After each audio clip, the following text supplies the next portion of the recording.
느헤미야 순서를 따라서 준비된 말씀을 전하도록 하겠습니다. 우리 제목 같이 한번 읽어볼까요? 시작. 이제는 공동체를 세울 때. 느헤미야 7장 1절로 4절 말씀 우리 함께 읽어 올립니다. 성벽이 건축됨에 문짝을 달고 문지기와 노래하는 자들과 레위 사람들을 세운 후에 내 아우 하나니와 영문의 관원 하나냐가 함께 예루살렘을 다스리게 하였는데, 하나냐는 충성스러운 사람이요 하나님을 경외함이 무리 중에서 뛰어난 자라. 내가 그들에게 이르기를 해가 높이 뜨기 전에는 예루살렘 성문을 열지 말고 아직 파수할 때에 곧 문을 닫고 빗장을 지르며 또 예루살렘 주민이 각각 자기가 지키는 곳에서 파수하되 자기 집 맞은편을 지키게 하라 하였노니, 그 성읍은 광대하고 그 주민은 적으며 가옥은 미처 건축하지 못하였음이니라. 아멘. 자, 느헤미야 말씀을 저희가 다루고 있는데 오늘까지의 메시지를 여러분들께서 들어오셨어요. 무너진 성읍, 무너진 나라, 그것을 다시 세우기 위해서 하나님께서 느헤미야를 보내셨다고 할 수 있습니다.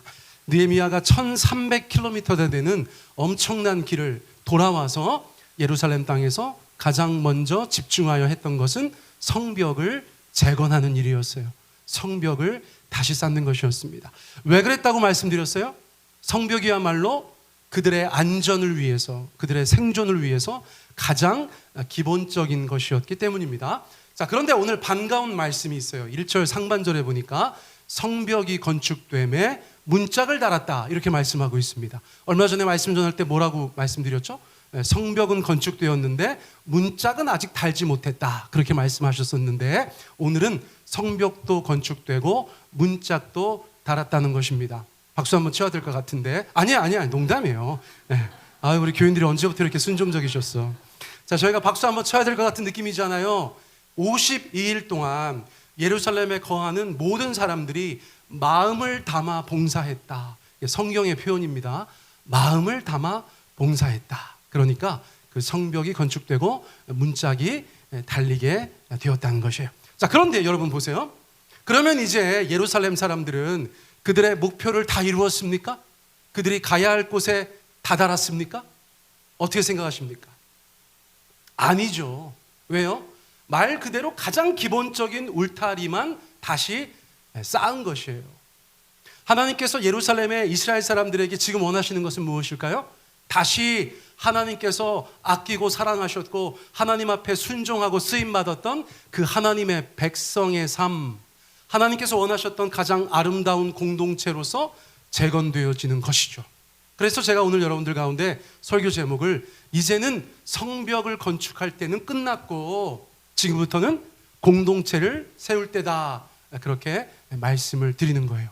가장 기본적인 것이 해결된 지금, 느헤미야는 하나님 앞에서 적어도 그 예루살렘이 하나님의 도성으로서 귀하게 쓰임받기를 위해서 그 다음 걸음을 나아가는 것입니다. 여러분, 작은 것들 이루어지고 작은 것들 성취되었다고 때로는 거기에 만족하고 거기에 주저앉아 계실 때 있죠? 그런데 주님께서 우리 가운데 말씀하시는 최종의 목표는 무엇인지 다시 한번 생각할 수 있는 저와 여러분 되었으면 좋겠습니다. 그래서 오늘은 말씀을 가만히 준비하다 보니까 자꾸 공동체를 세우는 것 쪽으로 말씀이 해석되어지고 적용되어졌어요.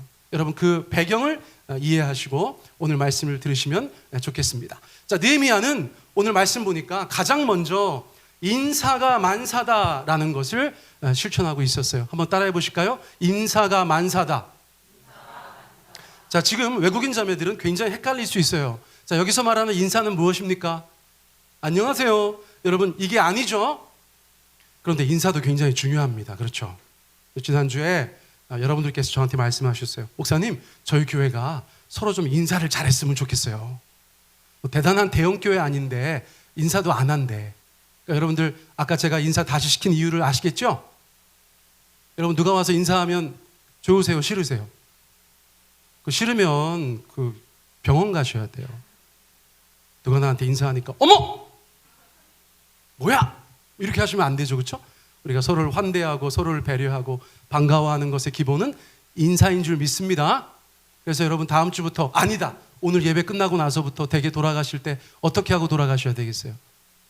인사하고. 지금 유치원이야? 이런 걸 가르쳐야 돼. 자, 교인들 가운데 서로 인사하시기 바래요. 여러분 성경 보세요. 인사로 시작하고 인사로 끝나잖아요. 그렇죠? 얼마나 중요한 것입니까? 그리고 갈 때 좀 저한테 좀 간다고 얘기 좀 하고 가주세요. 말 나온 김에 그냥 얘기하는 거예요. 인사가 중요하다. 제가 어느 책을 보니까 제목이 기가 막혀요. 인사만 잘해도 먹고는 산다. 이런 책도 있었어요. 여러분들 인사하시기 바래요. 그런데 여기는 그 인사가 아니에요. 사람을 세우는 것입니다. 사람을 세우는 것. 우리 조상들부터 우리 선배님들까지 사람을 제자리에 잘 세우는 것이 모든 것이다. 그런 뜻에서 인사가 만사다. 그런 이야기를 하셨어요. 성벽은 재건됐으니까, 물리적인 성벽은 재건됐으니까 이제는 사람을 세울 때다. 탁월한 리더였던 느헤미야는 그것을 알고 실천하기 시작하였습니다. 자, 본문 말씀 한번 읽어보겠습니다. 자, 시작. 문지기와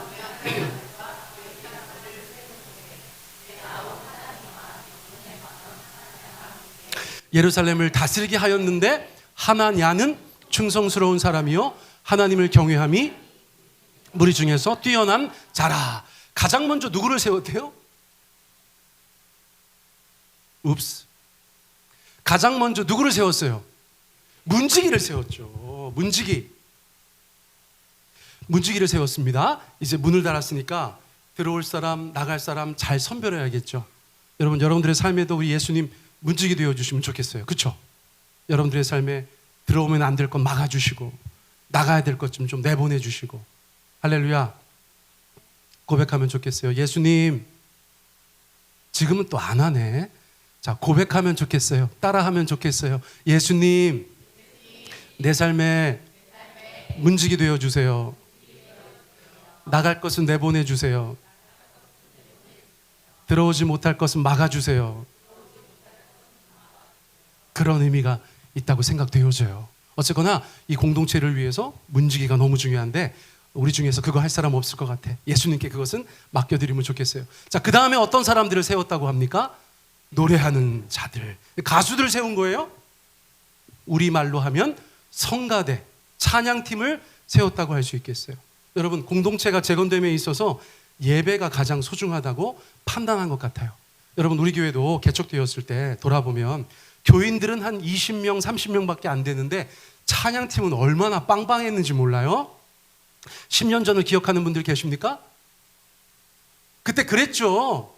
그래서 어쨌거나 노래하는 자들을 느헤미야가 가장 먼저 세웠다는 거예요. 여러분, 그 광활하고 동시에 황량한 예루살렘 성읍에서 하나님을 찬양하는 사람들의 노랫소리가 울려 퍼지는 걸 상상해 보세요.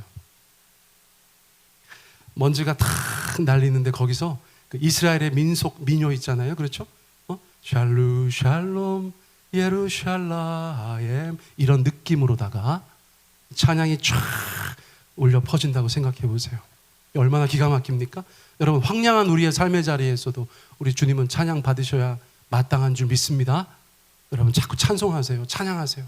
자, 그 다음에 어떤 일이 있었어요? 이제는 예루살렘을 다스리는 자들을 세웠다는 거예요. 레위인들도 역시나 예배를 회복하는 사람들입니다. 자, 그 다음에는 예루살렘을 다스리는 사람들을 세웠다는 것입니다. 두 사람이 대표적으로 언급되어져 있습니다. 그렇죠? 자, 두 사람의 이름은 무엇입니까?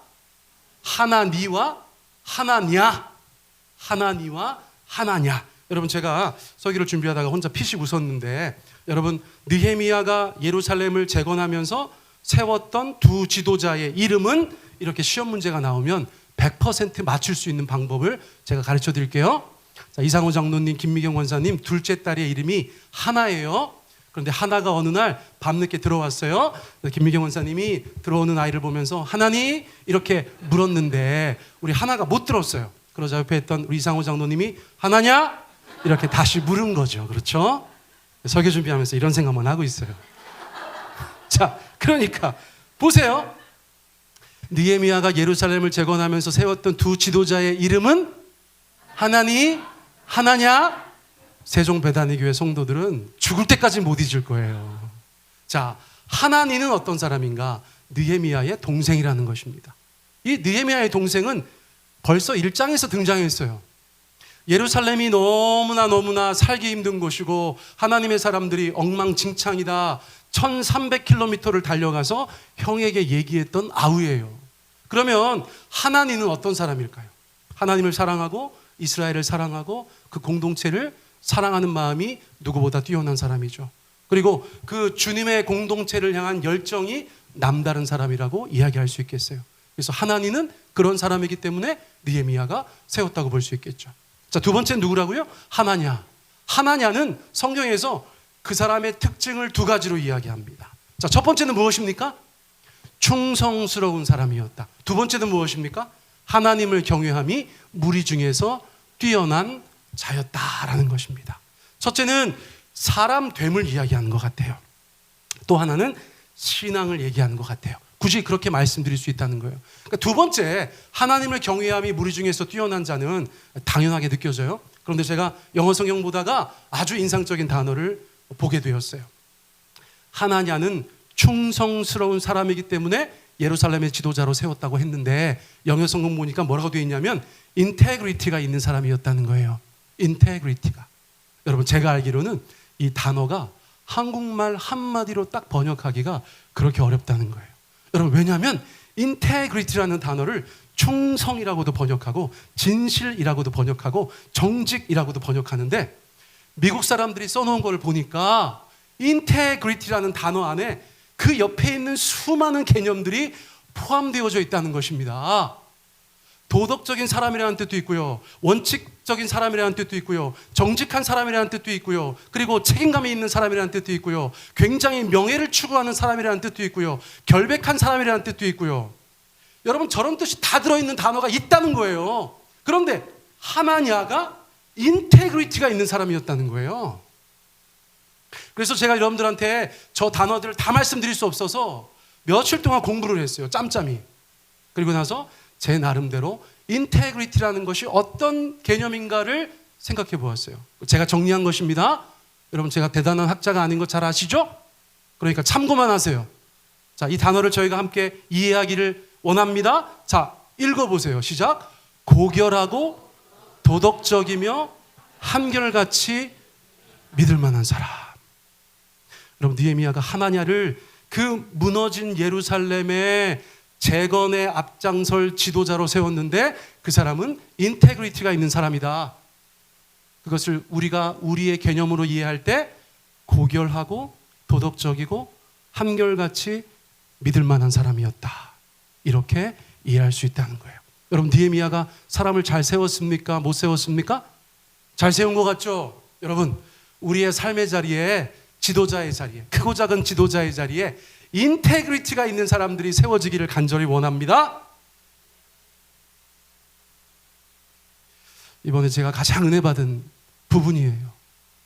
아, 나부터 좀 인테그리티가 있으면 좋겠다. 친구가 인테긴 해요. 그런데 저한테 인테그리티가 있는지 모르겠어요. 여러분, 제가 고상합니까? 제가 깨끗합니까? 도덕적입니까? 한결같이 믿을 만한 사람입니까? 여러분, 그렇지 못하다면 더 애쓰고 힘써야겠죠? 여러분 안에는 인테그리티가 있으십니까? 여러분, 있게 되시기를 바랍니다. 그렇지 못한 사람들이 모든 자리에서 리더가 됐을 때 여러분, 세상이 얼마나 힘들어요. 여러분, 이것이 우리의 기도 제목이 되어야겠어요. 나와 너가 하나님 앞에서 하나님을 경외하는 것은 물론이거니와 우리의 사람됨이 인테그리티가 있는 그런 하나님의 사람이 되면 좋겠어요. 제가 미리 말씀 못 드려서 강나림 자매님 눈동자가 흔들리고 있어요. 여러분, 저희 교회가 사람을 세우는 일을 부지런히 하고 있습니다. 제가 지난주에도 여러분 만나서 이런저런 말씀드렸어요. 지난 한 달 동안, 지난 1년 동안 제 마음 가운데 가장 무거웠던 것은 우리 아시아 목장의 목장 리더가 공석이었다는 것이었어요. 그래서 작년에는 정말 기도하면서 아무리 교인 주소록을 들여다보아도 마땅한 분이 없어서 그렇게 세월을 보냈어요.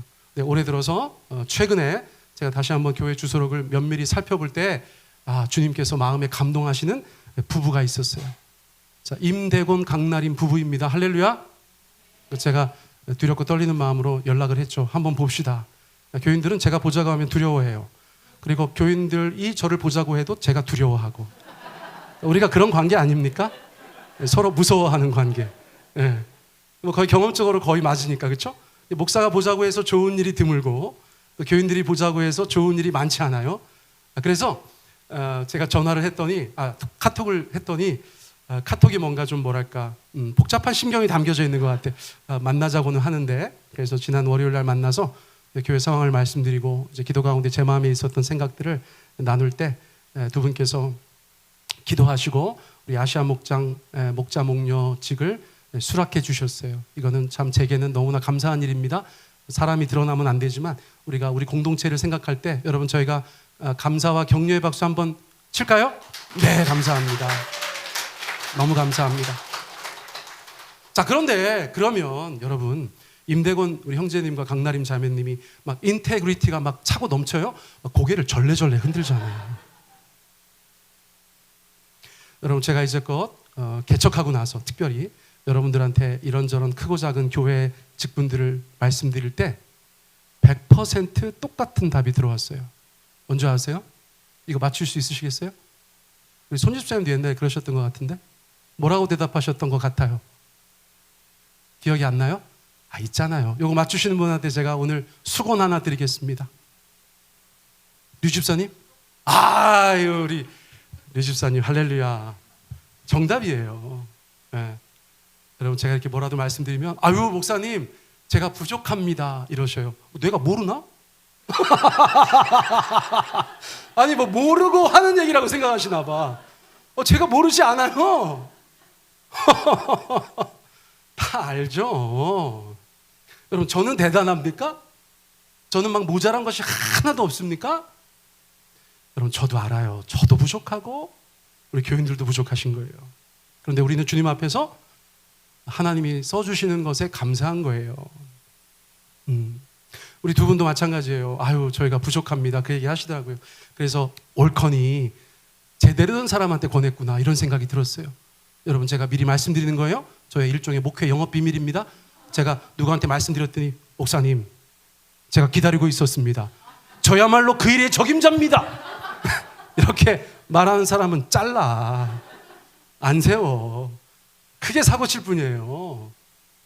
여러분 우리 모두가 주님 앞에 연약함과 부족함을 고백하는 것입니다. 하나님을 경외함이 조금 부족하여도 우리 안에 인테그리티가 조금 부족하여도 하나님이 쓰시겠다고 하면 얼마나 감사합니까? 여러분 저는 감사하더라고요. 여러분 사도 바울이 그렇게 고백하였어요. 우리 세 번역 성경으로 같이 한번 읽어볼까요? 시작.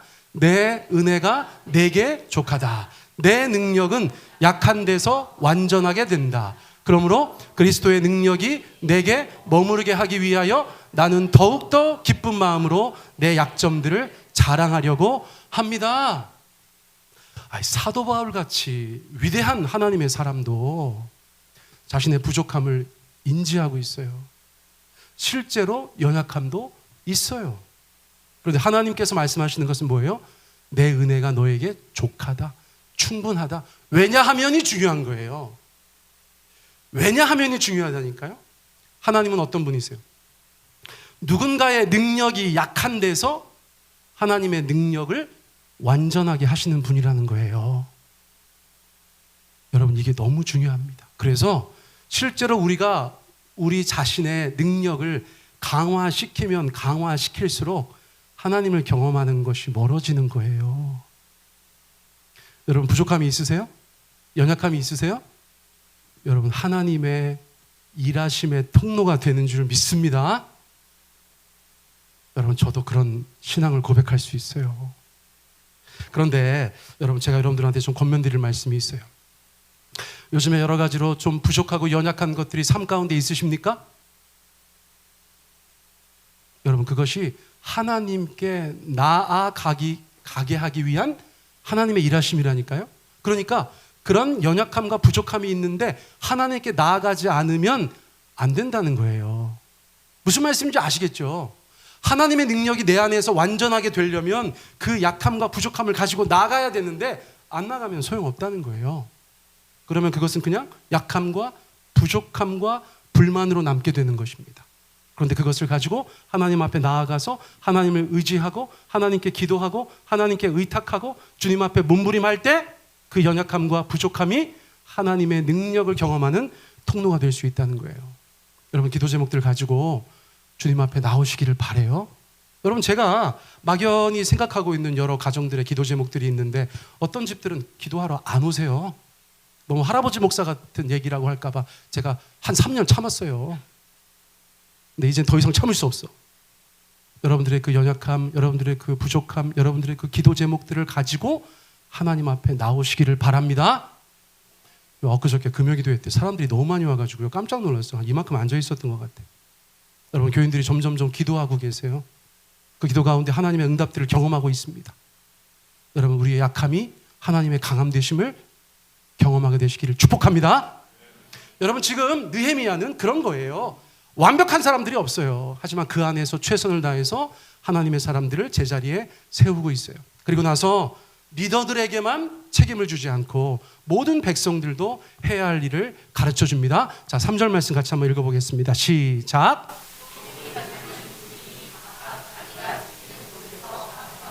자기 집 지키게 하라 하였노니. 자, 리더들의 역할들이 있죠. 그럼 이제 여러 백성들은 뭐 해야 돼요? 한마디로 말하면 무엇입니까? 자기 집 앞을 지키라는 거예요. 자기 집 앞을 지키라고요. 공동체가 다 어떤 한 사람이 전체 일을 감당할 수 없으니까 각각 자기가 가장 가까운 곳을 지키라는 것입니다. 여러분, 지금 하나님께서 우여곡절 끝에 하나님의 은혜와 능력 가운데 예루살렘 성의 겉모습을 갖추게 하셨잖아요. 여러분, 감사합니까? 안 감사합니까? 그거 없었던 때 생각해보면 지금 우리 가운데 그것이 주어진 것이 얼마나 할렐루야입니까? 그런데 이거 우리가 잘못해가지고 다시 다 무너지고 잃어버리면 어떡합니까? 여러분, 잘 생각해 보세요. 우리가 우리의 삶 가운데 예전에 없었던 것인데 간절히 주님 앞에 원하고 바라고 기도해서 주님께서 허락하신 것들이 있으시죠? 여러분, 잘 지키시기를 바랍니다. 하나님 입장에서 주면 뭐해? 어디 가가지고 바로 잃어버리고 지키지도 못하면? 여러분, 지금 느헤미야의 마음이 그런 마음이라고 생각되어져요. 여러분, 이 예루살렘 함께 지켜야 되는데 각자 집 앞을 지키는 것이 백성들에게는 가장 중요한 것이다. 내가 저쪽 끝에를 지키지 못하고요, 내가 저쪽 반대편을 지키지 못해요. 내가 지키는 것은 내게 주어진 바로 그 구역, 내가 마땅히 가장 열심을 다해서 지킬 수 있는 내 집 앞, 바로 그 성벽을 내가 지켜야 되는 줄 믿습니다. 여러분, 우리가 오늘은 공동체 얘기를 하다 보니까 교회 얘기를 자꾸 하게 돼요. 여러분, 교회 안에서 우리가 지켜야 될 것들이 많이 있지만 교인들 간의 관계를 잘 지키시기 바랍니다. 여러분, 가정에서 가족들과의 관계를 잘 지키시기 바랍니다. 여러분, 세상 살면서 우리가 그냥 때려쳐도 되는 관계들이 있다고 보여져요. 조심스럽지만. 여러분, 제가 무슨 뜻으로 말씀드리는 거예요? 가족이나 영적 공동체보다는 조금 느슨한 관계들이 있을 수 있다는 거예요. 그런데 여러분, 가족들하고 관계 때려치울 수 있어요, 없어요? 여러분, 우리 영적인 가족입니다. 교회 안에서 우리 관계 마음대로 난도질할 수 있어요, 없어요? 없다는 것이죠. 여러분, 주님께서 이런 말씀 주셨어요. 에베소서 4장 2절 3절 말씀입니다. 교회에서 이것이 훈련되어서 가정과 세상에 나아가서 여러분 그대로 살아가야 되는 줄 믿어요. 이 말씀 너무 부담스러워요. 자, 같이 한번 읽어보겠습니다. 시작. 겸손함과 온유함으로 깍듯이 대하십시오. 오래 참음으로써 사랑으로 서로 용납하십시오. 성령이 여러분을 평화의 띠로 묶어서 하나가 되게 해주신 것을 힘써 지키십시오. 세원영 성경을 읽었어요. 여러분, 저는 성경을 볼 때 어떤 생각으로 볼 때가 있냐면 지금 하나님께서 이렇게 하라고 말씀하시는 것은 우리가 못하는 것이다, 이렇게 생각할 때가 많습니다. 자, 그러면 뒤집어서 생각해 보면 뭡니까? 우리 집에서나 교회에서나 우리의 모든 삶의 자리에서 인간은 겸손하기 어려운 존재다. 그렇죠? 여러분, 뭐라도 조금 잘난 척할 수 있고 뭐라도 조금 잘 되면 난척할 수 있어요. 그렇죠? 그런데 집에서 교회에서 그러면 된다는 거예요, 안 된다는 거예요? 교만한 마음이 우리 안에 들 수 있지만 우리는 겸손해야 이 공동체를 지킬 수 있다. 온유한 것은 무슨 뜻이에요? 지난번에 말씀드렸어요. 야생마가 길들여진 것이 온유함이에요. 힘이 있어요. 내 마음대로 하고 싶어요. 그런데 이제는 누구의 뜻을 따라 살아야 돼요? 주인님의 뜻을 따라 살아야 돼요. 여러분 그게 길들여진 말이잖아요. 그게 온유라는 거예요. 내 마음대로 할 수 있어요. 내가 혈기 부릴 수 있어요. 그런데 우리가 지켜야 될 것이 있으면 내가 혈기 부리면 안 된다는 거예요. 여러분 집에서 혈기 부리지 마세요. 교회 와서 혈기 부리지 마세요. 그런데 우리는 그러는 존재라는 거예요. 그러고 싶은 존재라는 거예요. 새번역 성경 번역이 재밌어요. 여러분 깍듯이 대하랍니다. 할렐루야. 근데 어떤 분들은 저런 거 잘못해가지고 이렇게 사람들을 깍듯이 대하죠. 그 깍듯이가 아니에요. 깍듯이 예의를 다해서 자세가 중요한 거예요. 태도가 중요한 거예요. 우리 옆에 분한테 깍듯한 눈빛 한번 보내보세요. 아, 좀 아닌 것 같은데 자꾸 깎는 눈빛인 것 같은데. 교만한 우리가 겸손함으로, 그렇죠? 혈기 부리는 우리가 온유함으로, 사람들에 대한 태도와 자세가 불량할 수 있는 우리가 서로 깍듯이 대하는 것을 주님이 말씀하세요. 오래 참으면 왜 말씀하셨어요? 이게 힘들거든요. 사랑 안에서 행하라는 말씀은 왜 하셨어요? 미움 안에서 행하기가 쉽기 때문이죠. 서로 용납하라는 말씀은 왜 주셨어요? 용납하지 못할 일이 태산 같아서 그런 거예요. 여러분 우리는 하나님의 말씀을 따라 살아야 되는 줄 믿습니다. 왜 세상에 정말 저 사람은 정말 예수 잘 믿는 사람 같다, 이런 사람들이 점점 희박해집니까? 왜 그렇습니까? 다 우리 잘못이지 뭐. 왜요? 이 말씀 안에서 우리가 몸부림을 안 쳐서 그래요. 쉽게 해요. 교만하게 살고 혈기 부리며 살고 다른 사람들 깎으며 살고 안 참아, 미움 안에 거하고 용납하지 않아요. 여러분 다 우리의 부족함이고 연약함인 줄 믿습니다. 이것마저도 주님 앞에 가지고 나가야 되는 줄 믿습니다. 그런데 여러분 우리가 지켜야 될 것들은 하나님이 주신 거예요. 아멘. 성령이 여러분을 평화의 띠로 묶어서 하나가 되게 해주신 것을 힘써 지키십시오. 오늘 하나가 너무 많이 나와. 여러분 하나님께서 주신 것들, 하나 되게 하신 것을 힘써 지키시기 바랍니다. 네, 영어 성경 보니까 모든 노력을 다하라 이렇게 돼 있어요. 모든 노력을 다하라. 네, 하나 해보셨어요? 네, 2개 해보세요. 2개 해보셨어요? 3개 해보세요. 5개 해보셨는데 안 돼요? 10개 해보세요. 10개 해도 안 돼요? 100개 해보세요. 안 될 수도 있어요. 그런데 주님은 우리 가운데 뭐라고 말씀하세요? 모든 노력을 다해라. 모든 노력을 다해라. 그렇게 말씀해 주고 계세요. 여러분 교회 공동체도 모든 노력을 다하는 가운데 하나 되어 주님 앞에 유지되어지고 더욱더 기쁜, 또 주님께서 기뻐하시는 그런 공동체가 되는 줄 믿습니다. 어제 우리 목장 리더들 모임을 가졌어요. 좋은 시간이었다고 저는 생각합니다. 제가 이제 담임 목사로서 우리 목장 리더들을 통해서 우리 목장 교인들에게 조금 전할 말씀이 있어서 전했는데 오늘 그냥 시간이 좀 되니까 여러분들한테도 이렇게 살짝 말씀드리면 좋겠다 싶어요. 그래서 제가 목자님들한테 뭐라고 말씀드렸는가? 1번 우리 같이 한번 읽어볼까요? 시작. 주일 결석 사유 관심 갖기. 이제는 좀 관리가 들어갈 거라는 말씀이에요. 왜 안 왔대요? 몰라요. 이런 말씀은 없어야 된다는 거예요. 그래서 이러이러해서 못 왔답니다. 가족 모임이 있다고 합니다. 온 가족이 아프답니다. 이런 것들, 그렇죠? 네. 근데 아내가 아플 때 남편은 올 수 있어요? 없어요? 남편은 올 수 있죠? 그럴 때만 일심동체. 그래가지고 아내가 아픈데 남편도 안 오고, 예를 들면. 그리고 왜 안 왔대요? 주일날 좀 컨디션이 안 좋아서. 그런 일은 없어요.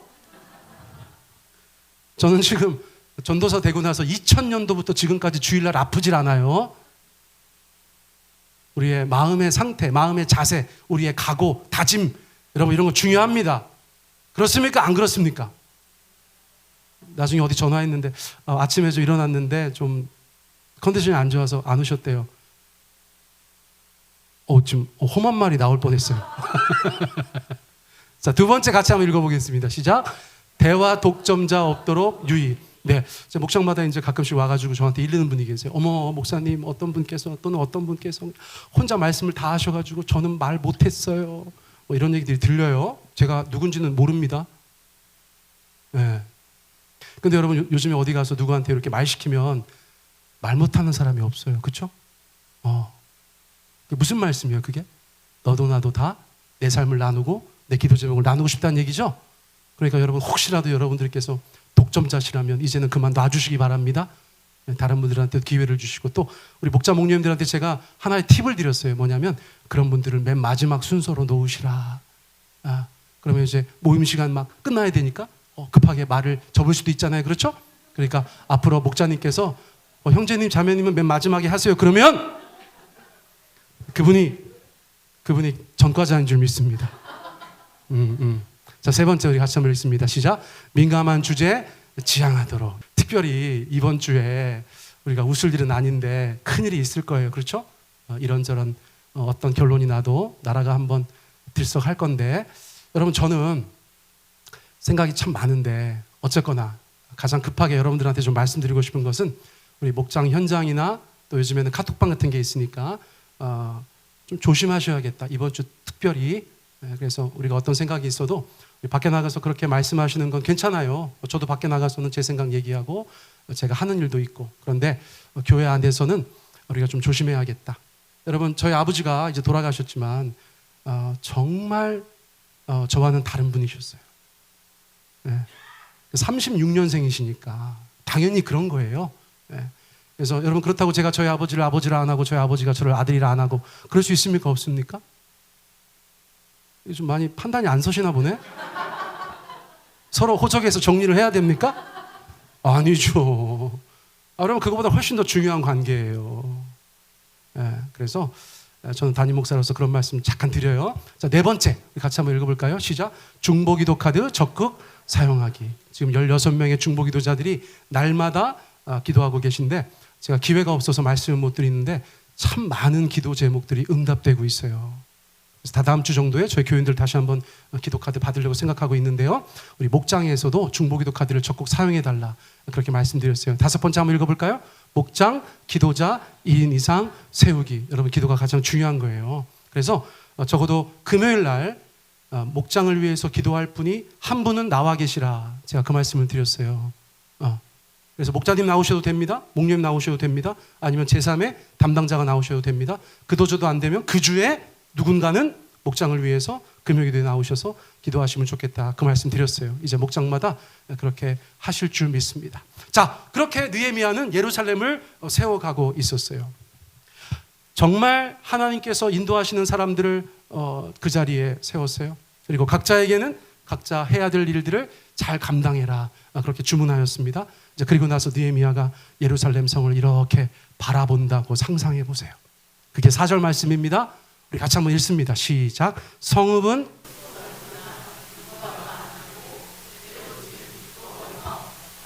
여러분 다시 한번 풍경을 상상하시면서 읽어보세요. 시작. 성읍은 크고 넓으나 인구가 얼마 안 되고 제대로 지은 집은 얼마 없었다. 여러분 어떤 그림이 그려지세요? 느헤미야가 가만히 보니까 성벽만 있어요. 하나님의 도성, 하나님의 사람들이 살아가야 될 그 터전에 성벽만 이렇게 띠를 두르고 있는 거예요. 사람들이 많습니까? 적습니까? 적어요. 그 넓고 큰 성읍에 비해서 사람들이 너무 없어요. 또 마지막에 보니까 제대로 지어진 집도 얼마 없었다는 거예요. 여러분 제가 1번, 2번, 3번 이렇게 숫자를 적어놨죠? 자, 제가 질문 드리겠습니다. 지금 예루살렘에서 가장 중요한 문제는 무엇일까요?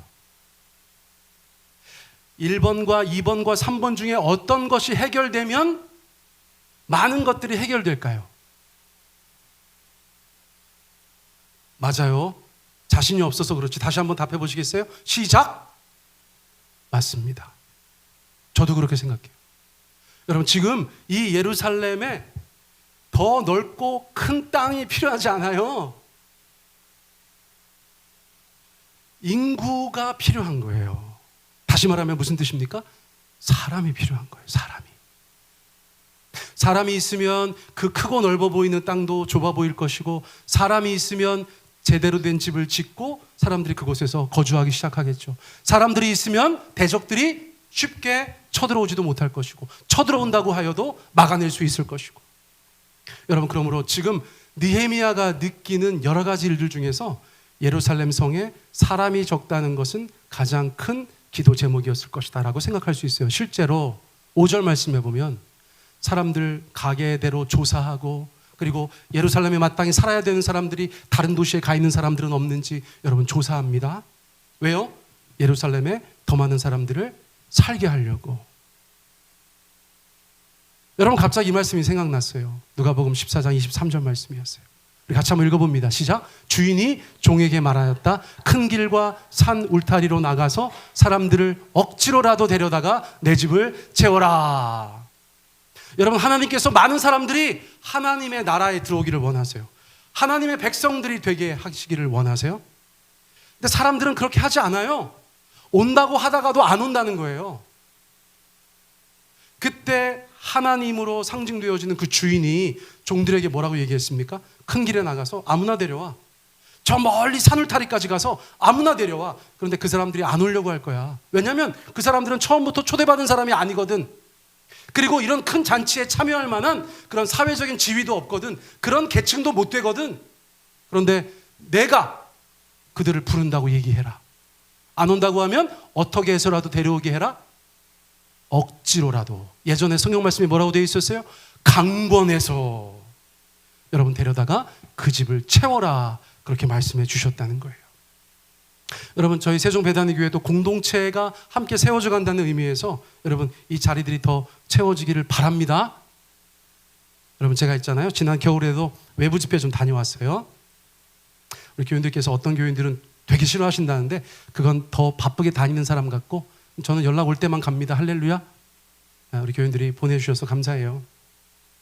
근데 제가 어릴 적부터 자라면서 가진 것은 없지만 자존감이 좀 있었어요. 특별히 교회 다니기 시작하면서 하나님이 나를 사랑하신다고 하니까 자존감이 막 높아지더라고요.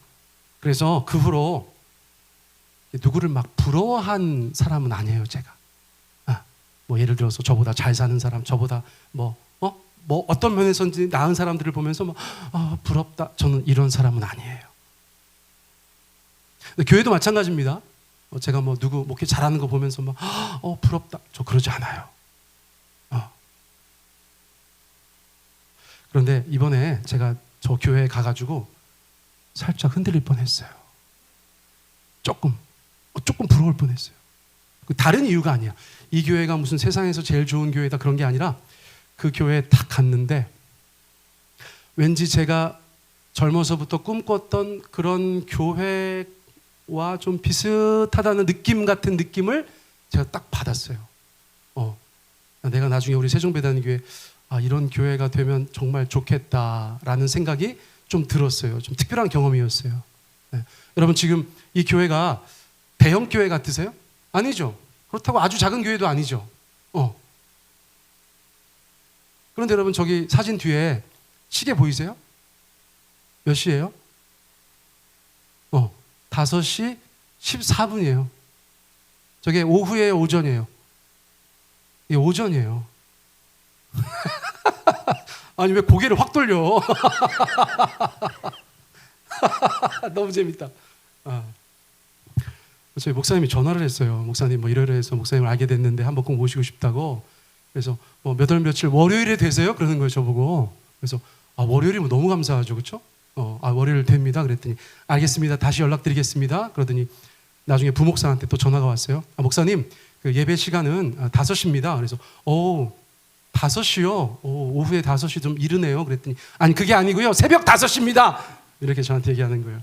속으로 생각했죠. 신종 사기인가? 그런데 여러분, 제가 심지어 저거 설교하느라고 전날 갔어요. 전날 숙소를 잡아주더라고요. 그런데 저 교회를 딱 들어갔는데 새벽 4시 50분에 교인들이 예배당에 저 애들 보세요. 애들 보이세요? 애들이 굉장히 많아요. 제가 이제 목사님한테, 목사님, 이 교회 애들은 어떻게 이 상황을 어떻게 이해하냐고 그랬더니 그냥 그러려니 한다는 거예요. 이 기독교 교육에 있어서 그러려니가 굉장히 중요합니다. 무슨 말씀인지 아시겠어요? 그냥 그런가 보다. 우리 아빠는 원래 그런가 보다. 엄마는 그런가 보다. 내가 빨간 날만 되면 교회로 끌려가는 건 당연한 거다.